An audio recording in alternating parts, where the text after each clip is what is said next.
back, everyone, to Closet Chaos and Chair Confessions. I'm Desiree, your host. Heidi is actually out of town. She's been out.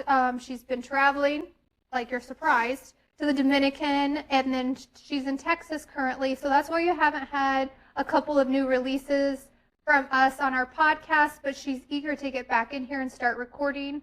And then we've also had a few reschedules. We've had some guests that were coming on, but because of the weather, we've got rescheduled. But I'm really excited today, you guys, because I have a guest from way back when. This is a blast from the past. I can't believe, I'm so excited that we've reconnected. Yeah. And she has one hell of a story. I haven't even heard it. So I'm hearing it fresh just like you guys are. So don't be surprised if you see me get emotional or, I get emotional.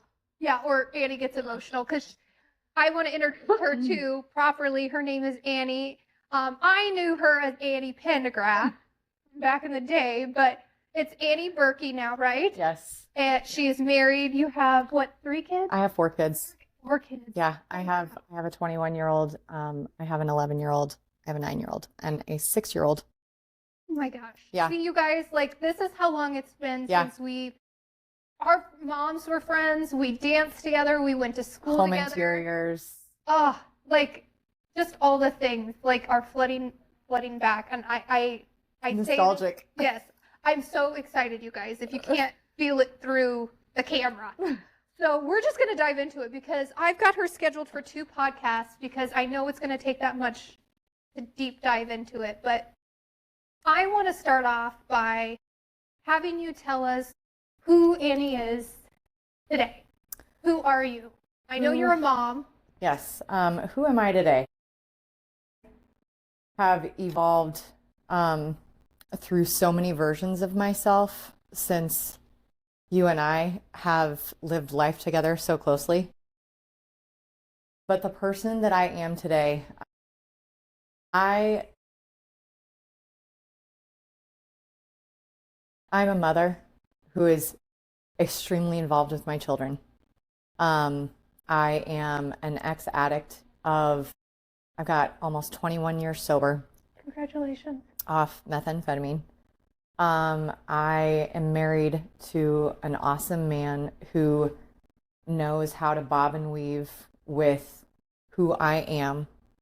So I am really blessed to have him in my life like that.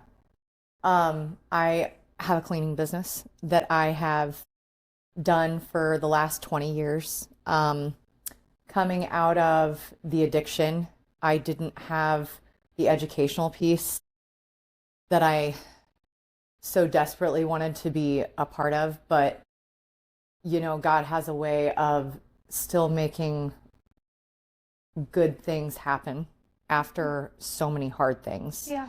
And so I just started doing what I do best, and that's like perfecting people's spaces. I absolutely love cleaning house for women who are just, they don't have any time. Yeah. They've got their kids to take care of, they've got their businesses to run, they've got their families to manage, and they just don't have time. Or, some of the older crowd that just cannot, do it anymore. Right, do it anymore. And I think it's really special to me because I get to give that feeling back to the overworked mothers. I get to give that feeling back to, the older women who just can't get it clean like they used to. And that's my life. Like, that's what I do now. So I love that. And that goes in perfectly with what I was going to say this episode is about today, because this episode isn't about perfection, you guys. And I talk about that all the time. That I love to live my life freely. I love nice things, but that doesn't mean life is perfect. We all know that, right? So this is for women who feel like they're just surviving and not actually living, okay? So, and life is not perfect. And I grew up, this, I mean, we grew up in a time where things were so pressured and so heavy on us. I even felt that as a child. To be something. Yes, Mhm. to be something. Yeah. And you said something just within the first 5 minutes talking. You're like, I'm doing something that I'm really good at. Yeah.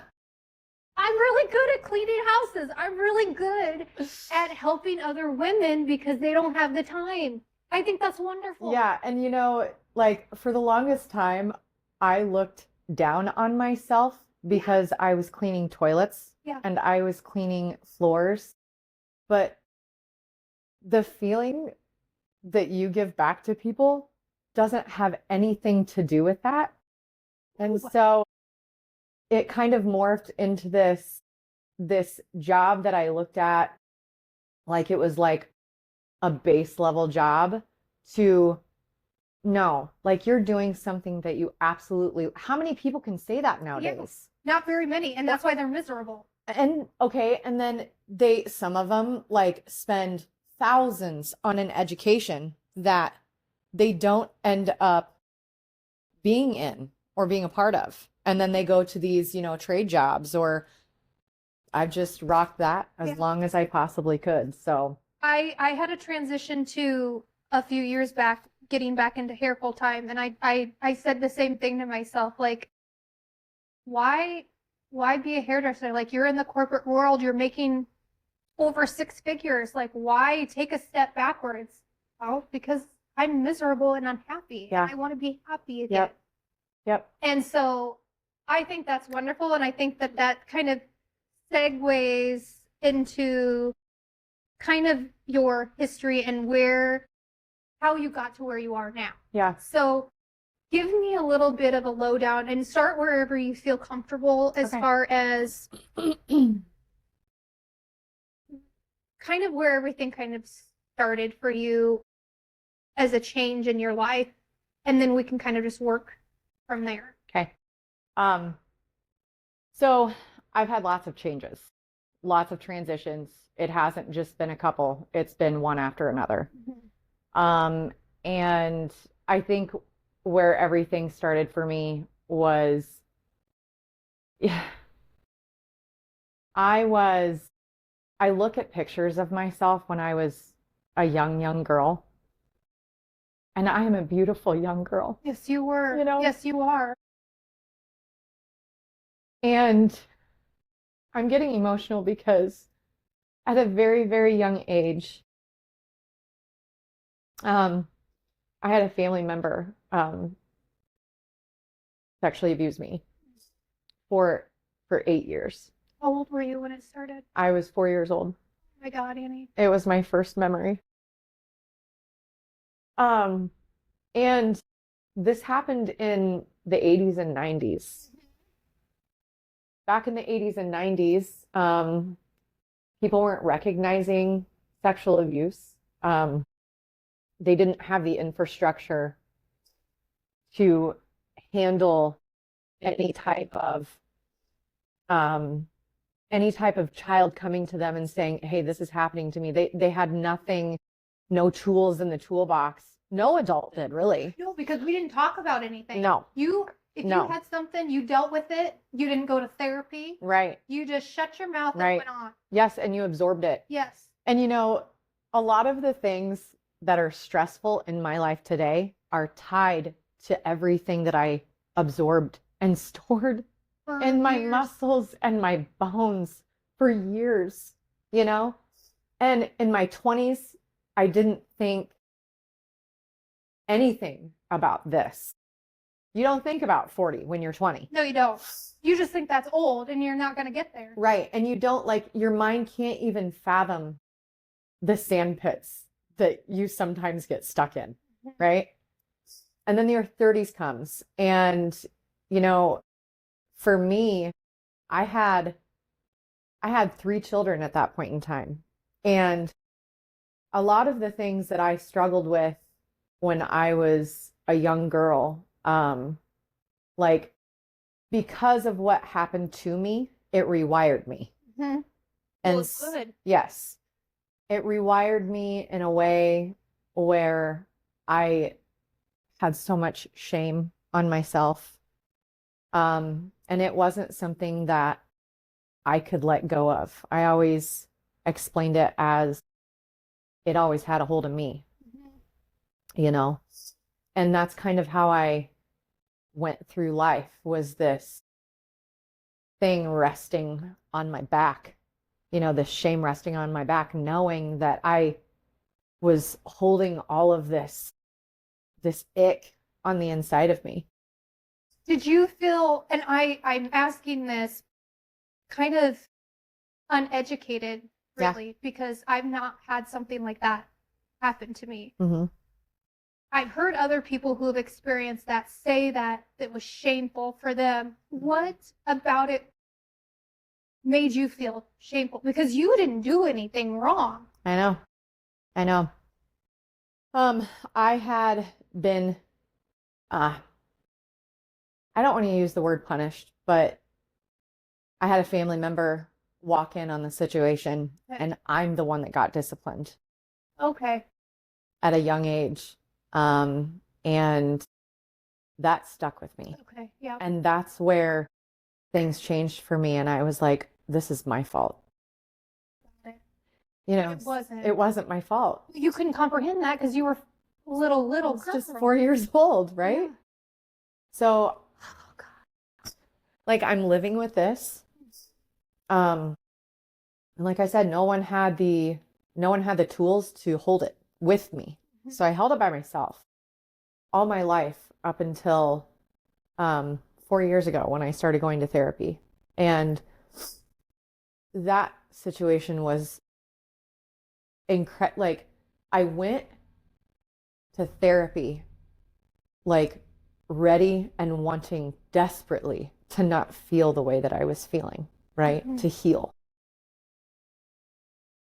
And the healing process it's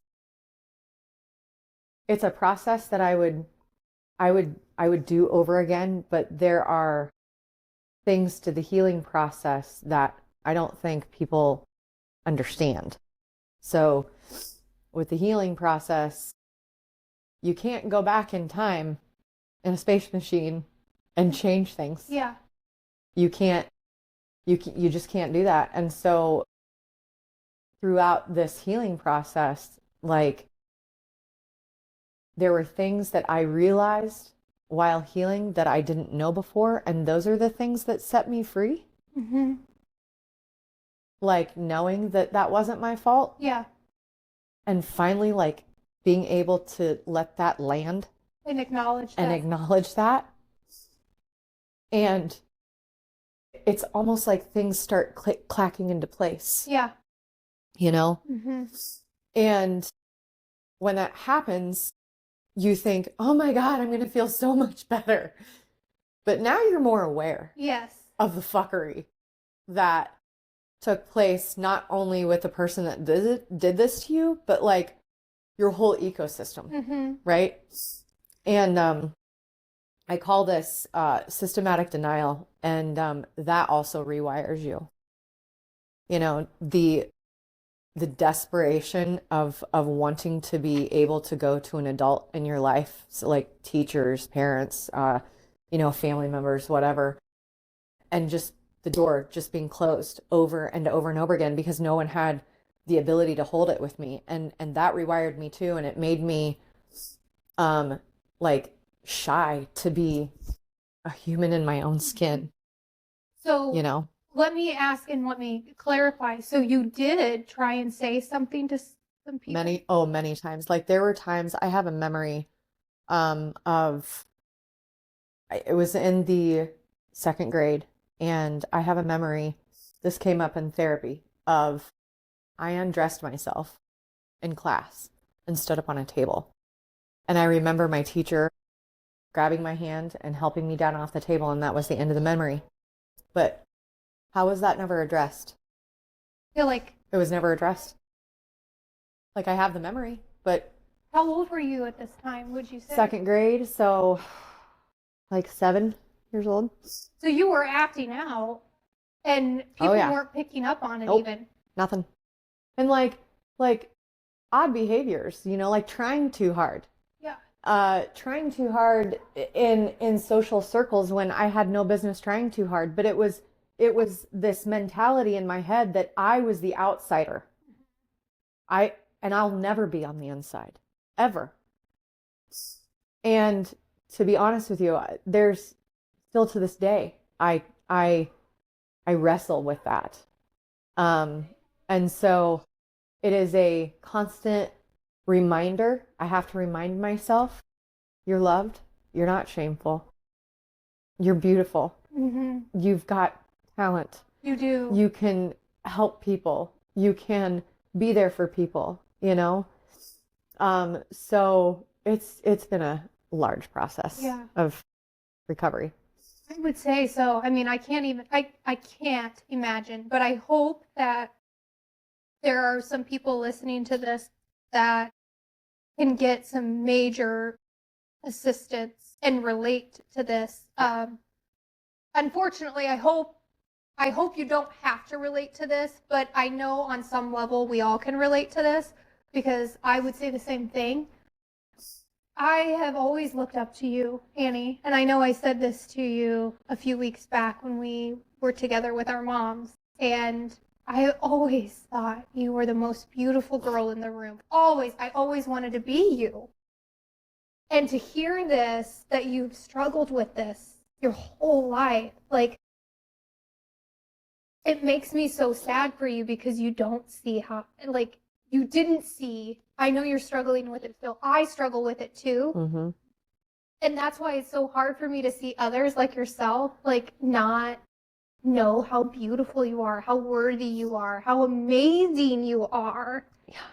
Like, that's translated like over into my marriage too. Yeah. Of like course. I constantly have to, like, I don't have to. I constantly ask myself, why does he love you? Like, why does he? And he constantly reassures me. Yeah. Annie, I love you. Like, you're what I want. Yeah. And yeah, I'm lucky to have him. Yeah, I mean, as a huge support system. Yeah. And I'm sure he's been a huge part of your healing process as well. Yeah, he went through the whole process with me. Like, he went to therapy too. Wonderful. For me. Yeah. Just because the type of trauma that I had been through was so complicated and complex. Like, I was diagnosed CPTSD, so complex post-traumatic stress disorder. Mm-hmm. And Brian is just really, he must be made for me, because he's never made me think that he would ever leave me because of how I am. He loves you for who you are. For who I am. Yeah. I don't even think I love me for who I am yet. Like, I'm still, I'm getting there. Yep. What a wonderful day that will be when you fully come full circle. Because I'm working on myself as well. Yeah. And I do think that there is a point in your life, we were kind of talking about this before we started filming, about how you do come to a point in your life where you just, like, don't care anymore what people think. Like, you're just like, Right. I am who I am. Right. I said what I said. If you don't like it, you don't have to love it. That's right. You can move on. We can have a difference of opinions, but I'm not being fake anymore. Yeah. I'm not faking this. I'm just not faking this. No. It's so crazy that you say that, because I feel like I've said that to so many people in my circle, not because I felt like I had to because of them, but because I felt like I had to because of me. Right? I know. Like, I've lived so long trying to do something, and there's a difference between trying and being. Amen. Yeah. So. Yeah. And I do think, we say we're our own worst enemies. Percent. Yeah. Sure. Percent. You're spot on. When I say it more for me, not for others, because for whatever reason, I got it in my head too that I had to be this, that, or whatever. Mm-hmm. And it, like, no. No. That's our culture, Yes. though.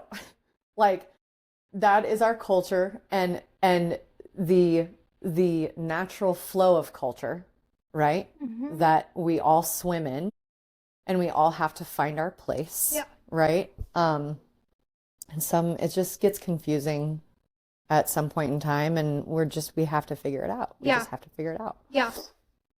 So let me ask you. Yes, grooming, conditioning. And, at 4, you don't even know what's happening. No, right? no. So, you start believing that that's how life is, and you become conditioned to that. But the more I aged, I think this is where God was so prevalent in my life when I didn't even realize it, is there was like this inner compass that, like, even being groomed and even being conditioned for so long, at one point in time in my childhood, I knew that I knew that I knew, despite all the programming that happened, that was wrong. It was so wrong. And that gave me enough to be like, fuck that shit. Fuck that shit. I remember the very last time, and I won't go into details, but I remember the very last time I was in that situation, and I looked at him, and I, for the first time, was able to say no. And I had not been coached. I had not been trained. I had not had anybody in my life that was supporting me. It came out of nowhere. And it was like an authoritative, like a parent saying, no, like, This is done. This is done. And I didn't know that God was even part of my life, but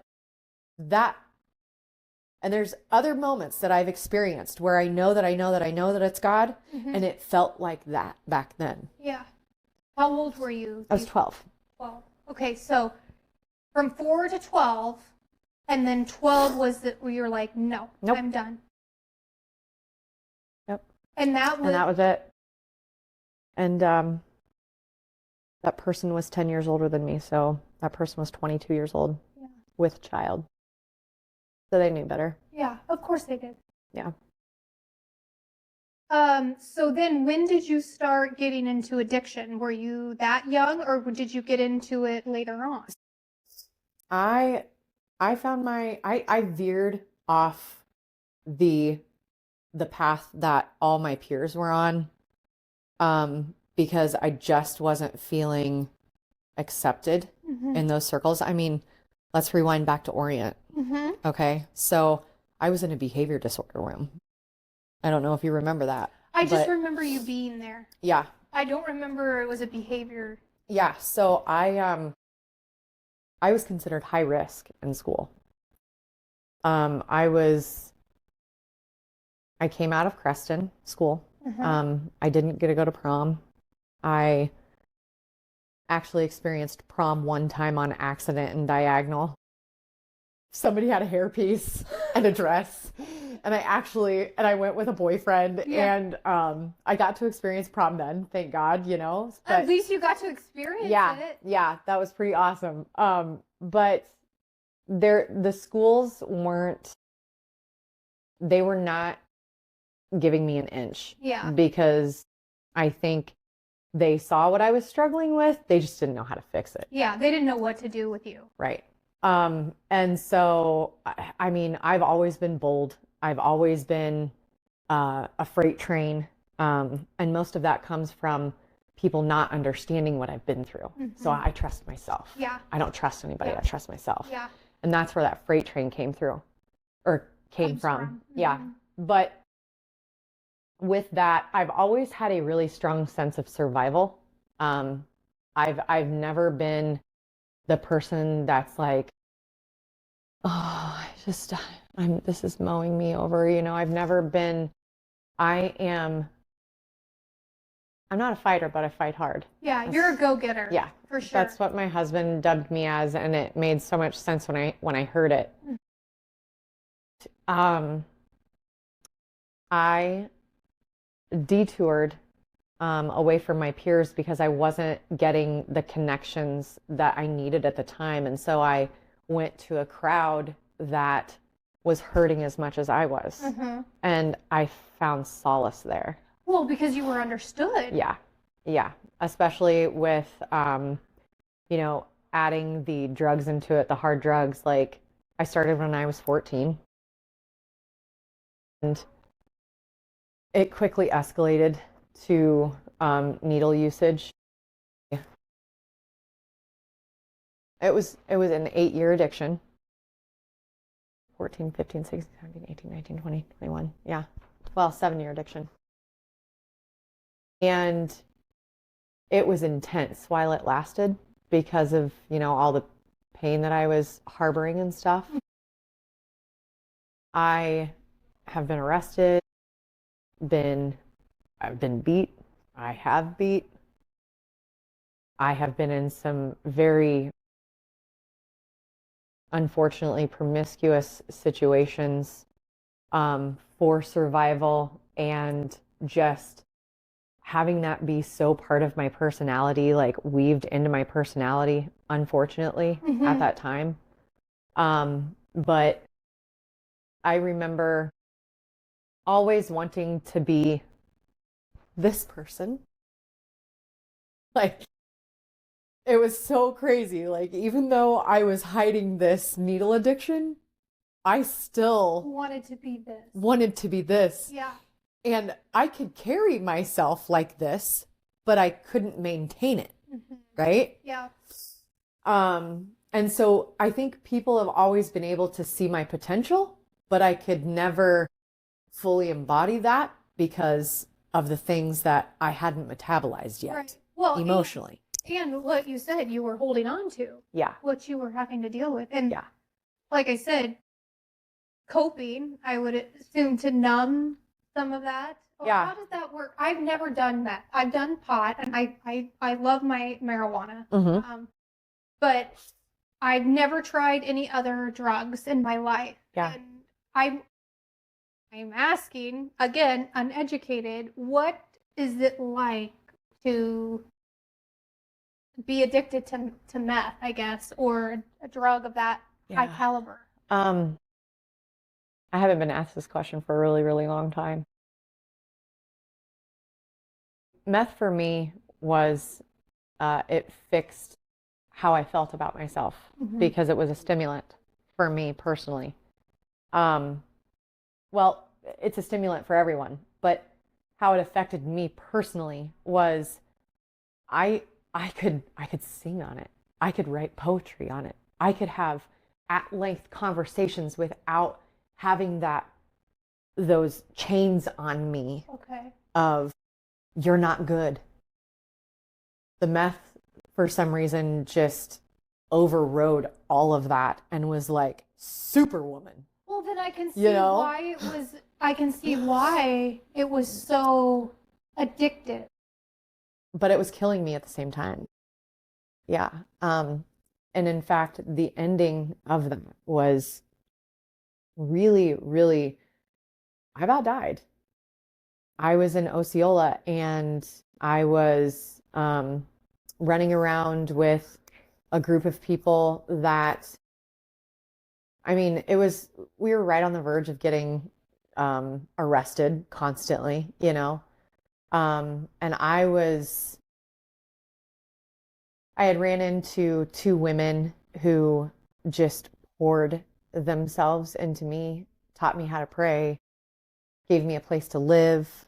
They eventually ended up getting me to Minnesota Teen Challenge, where that was my final resting place of my addiction. But they funded me through part of that program.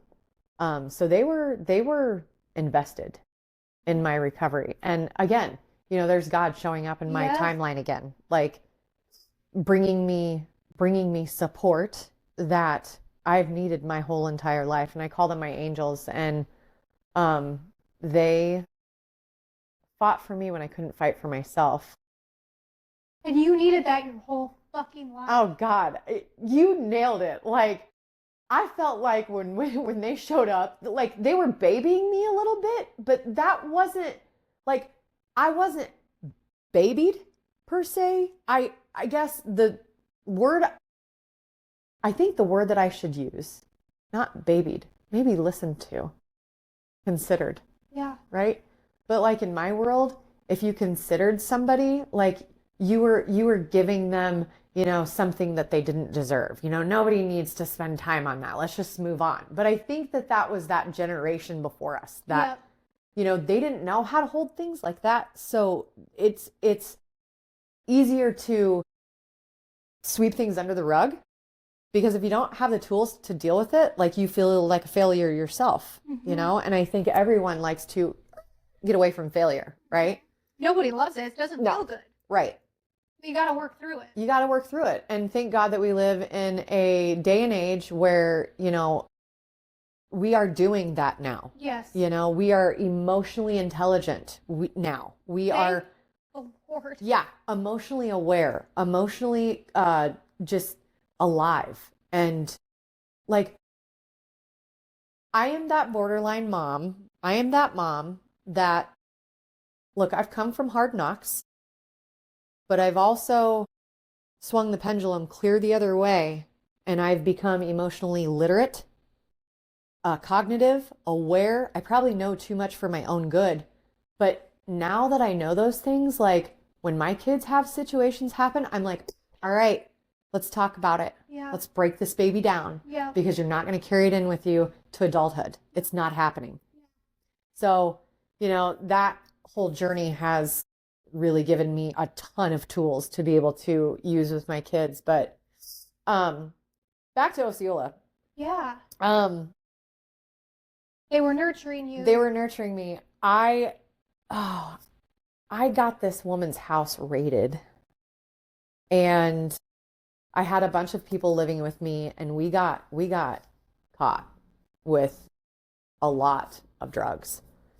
And they were not mine. I was involved, but the deal was that either I go to Teen Challenge or I'm going to jail. Like that's what it boiled down to in the court of law. And so before that situation, well, okay, so that court date happened. I get court ordered to go to Teen Challenge and complete my program. And even after that, I went and used. Well, yeah, because you got to cope. Yeah. It's a lot and you didn't know how to handle it at that point. I mean, that's the only answer you knew. Like I knew that life was coming to an end, but I had no idea what was coming. And that thought in itself was scary. So I went and shot, it was probably close to a gram, in between a gram and 2 grams of meth in my left arm, and completely missed my vein, and it went right into my muscle, and it created a gas pocket in my arm. I have a scar right here. And I didn't realize what I had done to myself until it was like a couple days afterwards, but I passed out for a couple days. And when I came to, the date on the phone was different. I mean, it was a couple days difference. I was sweating profusely. I had so much infection in my body. I was on my way out. And where were you at? I was in Osceola. You were at this lady's house. It was my house that they had let me rent from them. Okay. But I walked to the hospital almost 8 blocks in the middle of the night because my arm was it was like the size of a football in the middle. And it had grown like stretch marks, and it was fuchsia pink. And it looked like a major MRSA infection. Oh my God. And to touch it was excruciating. I'm sure. It was excruciating, and I could not take the pain, and I had to get to the hospital. So you go to Osceola Hospital. Which is a rural hospital, by the way. I walk in, and I'm thinking to myself, oh, you can't tell them that you shot up dope. Yeah. because they're going to judge you. They're not going to help call the you. police. Like, they're going to let you die. But I walked in and I was like, I have a cyst in my arm. Not really sure what's going on, but I was just trying to like soften the story so Yes. that they would help me. Yeah. Like somehow my women showed up. Your And guardian angel. my guardian angels. And I think that's because the whole town knew that these two were trying to get me back on my rails. Word travels fast in a small town. town. Somebody had to have seen me out Walking to the hospital. walking to the hospital and called her and been like, your girl's walking to the hospital. You know, like that's the only thing I can think of. Oh, 100%. But they showed up. The doctor said he was going to have to amputate my arm at my shoulder because the infection had grown so far into my arm from my elbow that it was going to get to my heart. And once it got to my heart, I'm gone. Yeah. And that was like the biggest gut punch. Like, I didn't ask for this. Yeah. You didn't. I didn't ask for this. And I was so pissed finally at the person that I should have been pissed at the whole time and not myself for once. Yep. Like I could see it. This wasn't my fault. Like, yes, I am carrying out my actions with my own body and my own mind. But people's dysfunction sometimes is not their own doing. And Yeah. that's where understanding has to come in if we're going to be humane. Yeah. Right? Like, we're all in this together. And we're all struggling with something. Oh, you're damn right we are. And if with you are saying that you're not, you're a fucking liar. you're a fucking liar. You are a liar and you need more therapy than all of us. Right.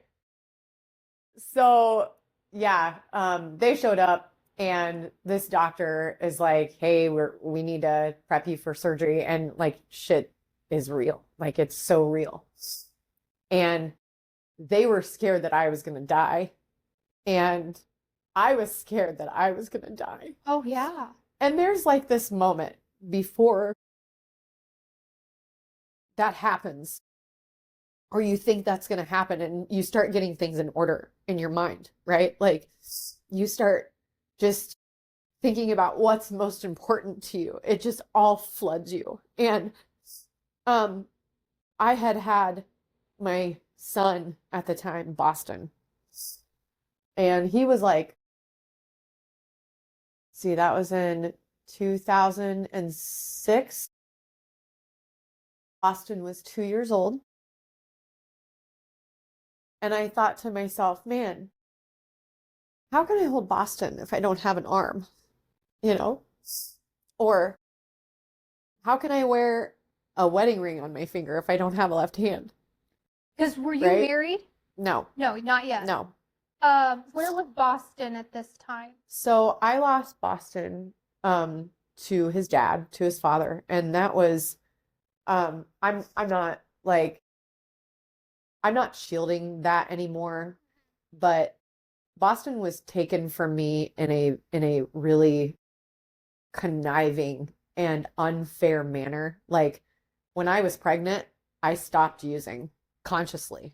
Because I did not, the thought of putting that in my son's body made me sick. Well, and it makes sense because you were doing all of this because of what you had experienced. And I think you knew that in your mind, it wasn't your son's fault. Right. That makes total Correct. sense to me. That makes total sense Correct. to me. And I quit. Yeah. Like I had quit. I was using because of all the things that I was harboring, but I was able to quit for him. And if the dad would have said, let's be a family, I don't think I would have had as long as an addiction that I had. Mm-hmm. But Boston was taken from me prematurely. I think because his dad thought that I would never get any better. And so he always kept painting me as this villain, and it perpetuated itself. Sure. And that's where the recrumbling happened in my life. Of course. Because when I lost him, that took away a part of my purpose. Oh, of course. You know, a mother is a mother, no matter if a mother is on meth or not. That's right. That's right. They still have mother connections, mother feelings, all those things. Absolutely. Yep. Yeah. Okay. So was this your rock bottom then? Yeah. Okay. Yeah, that was my rock bottom. So, they were prepping you for surgery. They were prepping me for surgery, and my girls are like, Annie, just pray the sinner's prayer, just so that for sure we know that you're going to go to heaven if this goes south. And so I'd never really had a legit conversation with God up until that moment. But I was like, dude, if you're real, like, this is so unfair. You know what happened. Everything that I've heard about you, you know. You know this happened to me, so get me out of it. Because I don't want to do this. Like, I'm more than this, you know? Yeah. And let me go get me the Kleenex here. Hold on. Yeah.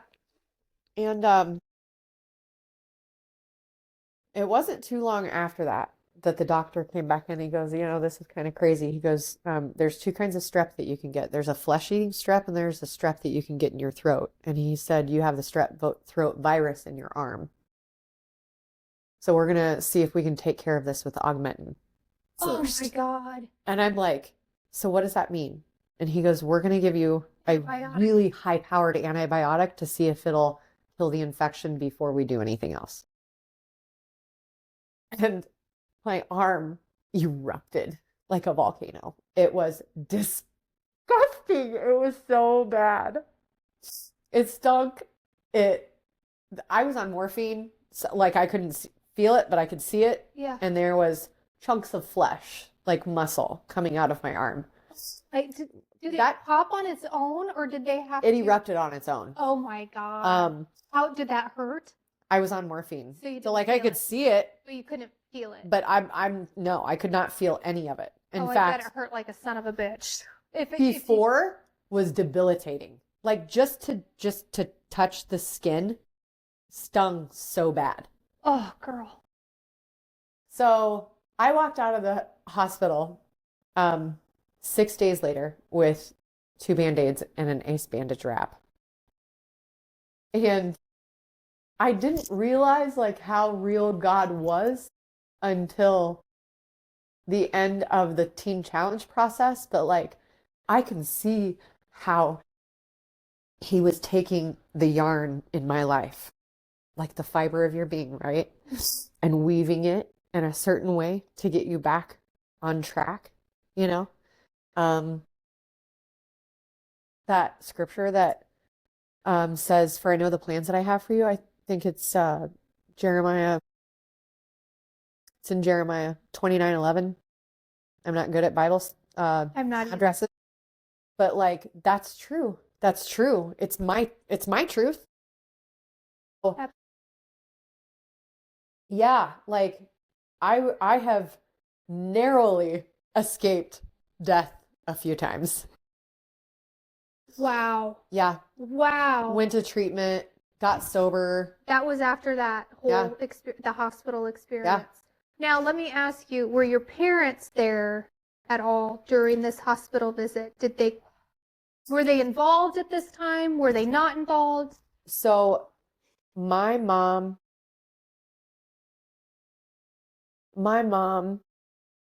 really had a hard time with my struggle. I don't know what I think because I can't speak for her. Mm-hmm. But like for her own survival, she had to separate because what I was doing to myself was going to kill her, I think. As a parent. Seeing it. Yeah. Yeah, I get that. And so my dad, being the military hardcore rock that he is, Oh, he came to the hospital and he would always come see me in my deepest, darkest days. Like there were times where I would be moving out of apartments and he would go clean them up. And I mean, you could imagine what was left behind. But he didn't ever say anything about it. Really? He just He he did just it. loved his girl, right? Yeah. And he knew that I was spiraling. There was nothing that he could do about it. it. But he showed up constantly, like, and that's why I'll always love my dad because he was always there. But my mom, she had to create distance for a while, and like I had bullshitted so many people through hiding my like while trying to hide my addiction, I would bullshit people. Sure. And my mom was just so sick of that and the fakeness, right? And like I was maybe 6 months into the program and there was a gala event and it's online if you want to go and check it out. But it's I don't know if you could even find it, but it's a sea of 500 people in whites and blacks, and we were all clients of Teen Challenge. There was 250 women, 250 men, right? And it was a gala event where Teen Challenge would put on and we would all sing in the choir and give testimony, and I gave my testimony, just like I just gave you my testimony. Mm-hmm. And my parents came to that. And my mom didn't want anything to do with me until she saw my eyes. And like she said, there was such a difference in your eyes because they were so hollow and so dead and so sad before. And after all of that and being at Teen Challenge, I just came back to life. So, and it's been a slow coming back to life ever since. Yeah, because you said what? 4 years that you've been married, and then what is it? 7 years you've been sober? So I've been sober off methamphetamine since 2007. January 2nd, 2007 Okay. was when I went into the program. And where is Teen Challenge at? Minneapolis, Minnesota. Okay. And how long is the program? So there's like a 30-day program, and then there was the life care program, and that was supposed to be a year long. I was there for 22 months because I am hard-headed and I fucked up in the program. And I'm sure you weren't the only one. yeah, no, I was down in the kitchen. I can't remember how far into the program that I was, but I was down in the kitchen with another friend and we did whippets in the damn cooler, because we were like, we gotta get high somehow, like we were itching, feeling it. And, she was ahead of the kitchen and I was, down there with her. And because of the realness of God, how it rested upon that place,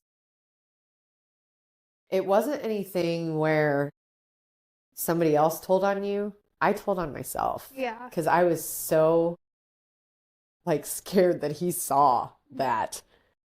And that was the first time I held myself accountable, Well, and that just goes to show too, how much progress you had made at that point. Yeah. Whether you realized it at that moment or not. Yeah, I wanted to give it up. And I knew that if I kept hiding certain behaviors, I would continue hiding certain behaviors. And so I had to cut that snake off at the head. Yeah. And do it myself. Yeah. With my own hands. Yeah. To myself. Yeah. So that I knew that I was not fucking around. Well, and that just goes to the true statement of, what they always say, you have to want it for yourself. Yeah. Nobody can do it for you. That's right. It's 100% true. You knew at that moment, I have got to cut the head of this snake off. Yeah. I am the only one that can control this. Nobody's coming to save you at the end of the day. No. But you. Yeah. Well, and you saw that. You saw that firsthand at 4 fucking years old. Yeah. Yeah. Good point. My God, good point. Nobody is coming to save you but yourself. And that's such a good point. I mean, It's crazy. It's crazy to think that, but it is the truth. Yeah, it is. So, what would you say is like the most misconception about addiction of any kind, whether it's to alcohol, whether it's to drugs, whether it's to gambling, whether it's to sex, whatever. There's a reason why you have an addiction. Yeah. And I say that right there all the time. There is always a reason, because people's misconception is, oh, they're such bad people, or they have problems. Do you even understand the problems that you're talking about? That like, what's the backstory? Yeah. You know, are you considering the backstory? Why do you think they're like that? Mm-hmm. Why do you think that they have to do that? Mm-hmm. You know, people that use aren't bad. No. They're not bad people. They are harboring bad things that they have no tools to metabolize or to heal. And that's why therapy nowadays, good therapy that allows you a safe space, therapy that's not led by therapists that have an agenda. That's why this is really important in our day and age now, is because there are so many women that don't talk about this. Yes. That I really hope and pray that being so vulnerable on here, that you're able to break out of whatever shell you've been locked in and start the healing process for yourself. Absolutely. And I always say this because I feel like, and Heidi says it too, and I'm going to speak for you, but it shut me down. I doubt you will. Reach out to us if you need anything, because that is why we are here, because we are so real. We have lived it. Yeah. We have perspective. And that is why we're not judgmental, which is where we've come from, that society from back in the day, like how we grew up. Everything was so judged. I mean, I think back to, I talk to my mom all the time, and I'm not trying to get off topic, but I do a lot on here. I talked to my mom the other day because I'm going to therapy as well, and it's been very beneficial for me to realize a lot about myself and why I am the way I am. And, from dance, you know, I mentioned earlier we knew each other from dance too, and you think about it, like, we were both in competition dance and being judged. Not only were we being judged by our peers and our peers' mothers, we were being judged by judges too, from the community or professionals. And you take 1, 2, or 3 people's opinions of you. Does that mean that that's who you actually are? Does it define you? Fuck, no, it doesn't. And it took me 30 years. And it's like, it sucks. To realize that. It sucks so bad, because when you're those ages and you're so impressionable, you think that that's the way life is supposed to be forever. Yes. And so you let that be a thought that starts to lock in and starts to permeate through your whole thinking process. Yeah. And damn, like, if it's one thing that I tell young people, you're not going to rest in this thinking spot. So don't get so locked in on who you are right now, because you're going to evolve. Like, you're not going to be here forever. You know, so. Yeah, no. And to my mom's credit, I will say, because she listens to these podcasts and she sometimes gets angry at me for not showing both sides. To her credit, that was never her intention for me to feel that way. Right. But no. She was just getting me involved in something that she thought would be positive for me. I loved it. Yep. I enjoyed doing the competitions, not realizing the effect it would have on me long term as an adult. So the performance issues. Yes. Yes, it's all a real thing. It's all a real thing. So are you still in contact with your guardian angels? Yeah. Yes. Yeah. Okay. Yep. Where do we go from here? Do you want to talk about how that kind of like shift in the teen challenge kind of like started your healing journey? Or do you want to kind of like talk about we can jump back into that in the next podcast too, or do you want to go into like something more like fun and like our rapid fire ending questions where we like go a little bit more just like real time right now? Yeah, let's do that. Do that? Okay. Yeah. I'll save the rest for later. Okay. Because like I said, folks, we have a lot more to get into. But I want to take our time with this and we may even have a third podcast. I don't know. We'll see how this, we'll see how this goes on the second one. I really enjoyed visiting with you and getting I have you too. Because this is long overdue. Yes, very much so. Okay. So at the end of our podcasts, Heidi and I like to do like these rapid fire like questions where you don't think of it. You just like give me an answer. Like whatever comes to your head. And then it sometimes spurs conversation, sometimes it doesn't. Okay, so first rapid fire question. One belief you had to unlearn. We've talked about it in the thread that we've been talking about, which is the things that happened to me were not my fault. Yeah. And so once that changes, it literally goes back into the past and it changes all of your thinking that you developed. And that's how therapy works, is you get told the truth and then that truth goes back and does a cleanup of everything, of all the lies. Right. And so that I've had to unlearn so many things, right? Yeah. I think the biggest one is that I am worthy. I have had to unlearn that I'm not, Mm-hmm. Yeah. So. Yeah.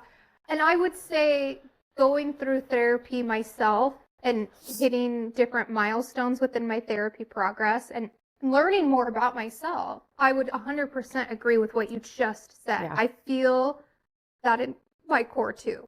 I do. Yeah. I get what you're saying. And I hope that those of you who have thought about maybe going to therapy or thought about working on yourself or are going through it, like this is resonating with you because it's so true. It's so true. It's liberating. It is. Wine or alone time? Wine or alone time? Yeah. Alone time. Alone time. Yeah, I'm drinking wine now. I do it because it looks sophisticated and I like to be sophisticated, but I never really enjoyed alcohol ever. Really? Yeah. I just never really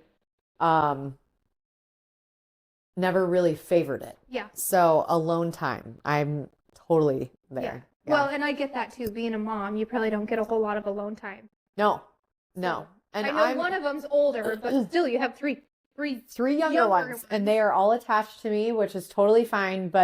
And I know that this is a stage in my life, one that I think because I'm so aware, I don't want to rush. Like, yeah, of course. Even when like shit's crazy and it's bad, I have this consciousness of time is like money. It's so a currency. Precious. Yes, it is. And in that way, but it's like itself in this way that you can't get it back. Mm-hmm.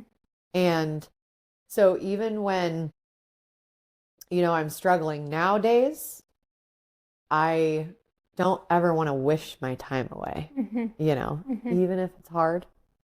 So I agree with that. I think, again, it kind of goes back to what we were talking about even before we hit the record button of, I think there comes a point in your life when, and I think we've hit it, when you stop giving a F about what people think of you. Yeah. You are completely raw and honest in who you are authentically. Yep. You figure out who you are. You mature emotionally in your brain. And then you get to a point too where you're just wiser and want to share that with others. Yeah. And I always thought to myself, my great grandma, I don't remember if you remember my great grandma Gigi. She took me to like all my dance classes. Like if you showed me a picture, I'd probably remember her right away. was rich, but she lived in the crappiest house in Creston, Iowa. Oh, wait.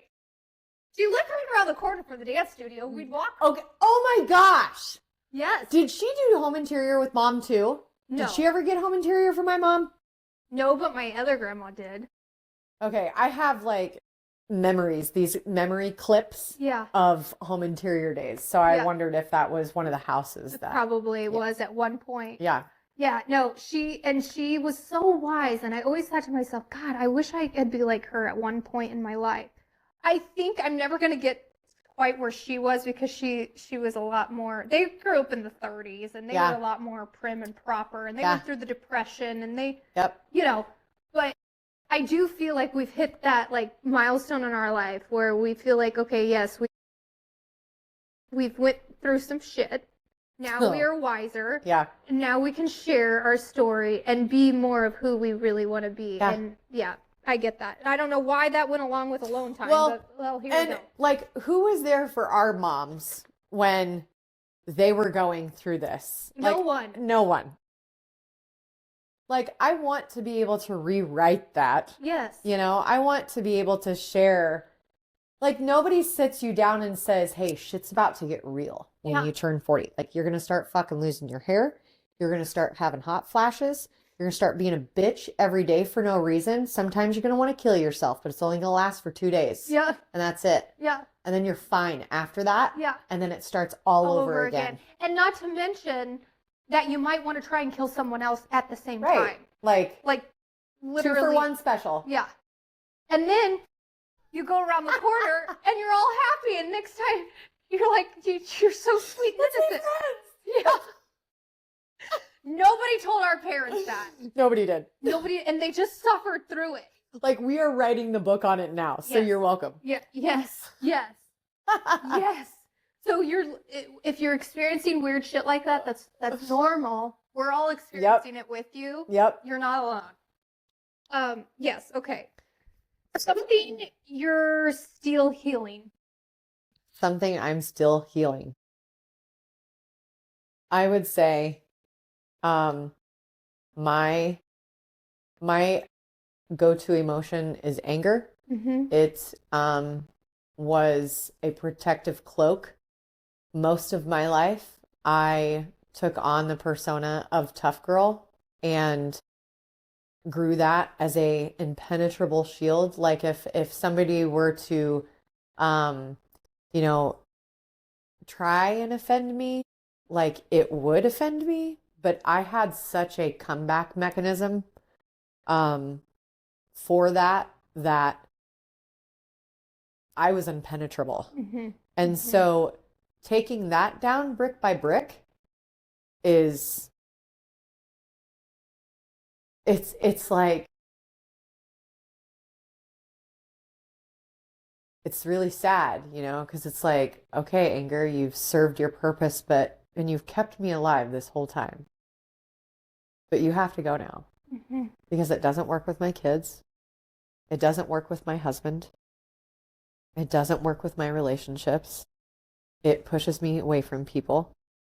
And so my go-to emotion with anything usually is, well, fuck that shit. You know, I'm going to, manhandle it. And it has taken so much effort to soften.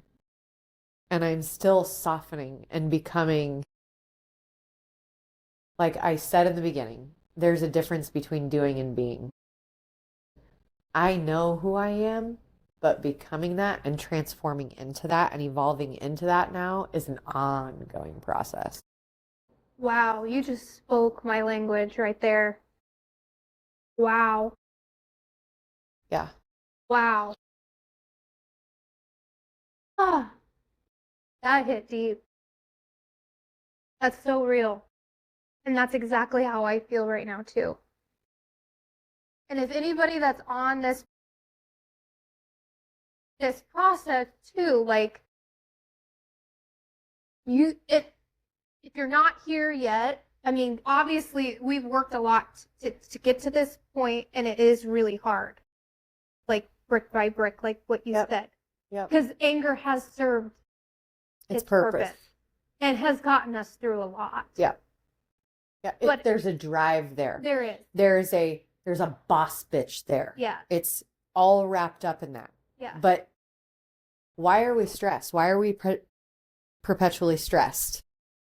Why are we constantly full of anxiety? Like, I went to the emergency room with an anxiety attack. Like, that was 3 years ago. I mean, my limbs were wobbling back and forth. That was a crazy situation. I'm not going to go too far into it, but it was eye-opening, because it was like, I'm not doing myself any good. Like, I thought that this anger thing was like protecting me. And then it hits you in the face at 40, because your autonomic nervous system is, your parasympathetic nervous system and your sympathetic nervous system. I can't remember which one is the one that kicks on to protect you from everything, but it's one of those. Anyway, that starts working against you later in life. And you have to learn how to soften, because if you don't gear down, that's like running a manual in first shift on the interstate. Yeah. Does that make sense? Yeah.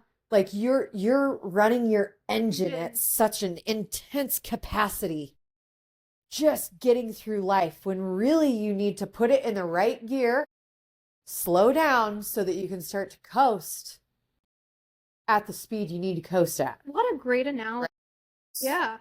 Oh, yeah. I think because I'm going to wear my body and my organs down the rate that I'm going. Oh, yeah. And much faster. Correct. Than normal. Correct. That's what stress does. Where do you think cancer comes from? Where do you think fucking disease comes from? Yeah. Where do you think all these body debilitating and crumbling things come from? A lot of it comes from anxiety. A lot of it comes from stress. And no one's talking about these things. You're absolutely They're right. on the back end of it. And we're dishing out fucking medications that don't fix the problem. No, like, we're they not only going mask to the it. core. And they give us other symptoms along with it.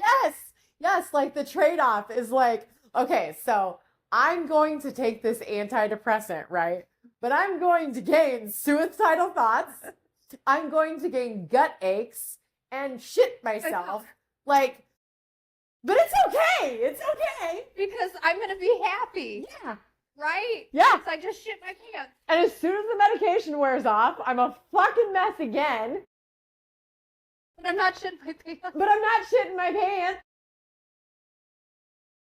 So there's that. It's constantly like this, like. It is. You're not wrong. You're not wrong. We have to get to the root of the problem. Yes, and we've got to like start being a culture that is okay with that. Yes. Like, I go to some gatherings and the conversations are so fucking surface. And I want to get away from it, but yet I'm not the one that's accepted, really, because I'm the one going to therapy. Yeah. Because we still live in that culture. We do. Partly. Yes, we do. And so I personally would love that to change, because it needs to. it needs to. It just fucking needs to, for freedom's sake. It does. It does. It does. And honestly, for our mental health's sake, you want to. And our families. And our families. Yes. Yes. Yes. Agreed. Agreed. Wholeheartedly. All right. Last question. And I think this will be the perfect way to end this podcast and then kind of segue into our next one that we'll record in a couple of weeks. Okay. Or next week. I can't remember. What advice would you give to someone feeling stuck right now? What advice would I give to somebody feeling stuck right now? Feeling stuck, I'm assuming that they don't want to be stuck. Yeah. So I would say, and this all comes back to therapy, or it doesn't even really have to be a therapy setting. It just needs to be a safe space. Yes. Because I've been in therapy settings where the therapist was like, expensive. Expensive usually translates to quality, but that wasn't the case. They were trying to run their own game. Mm-hmm. It's about finding a safe space. And sometimes you can find that safe space right here. Yeah. Or in a living room with a trusted confidant. But one thing that I've noticed about freedom is freedom happens when you're able to uncage what hasn't been able to come out for so long. And it doesn't matter who or where, just as long as it comes out.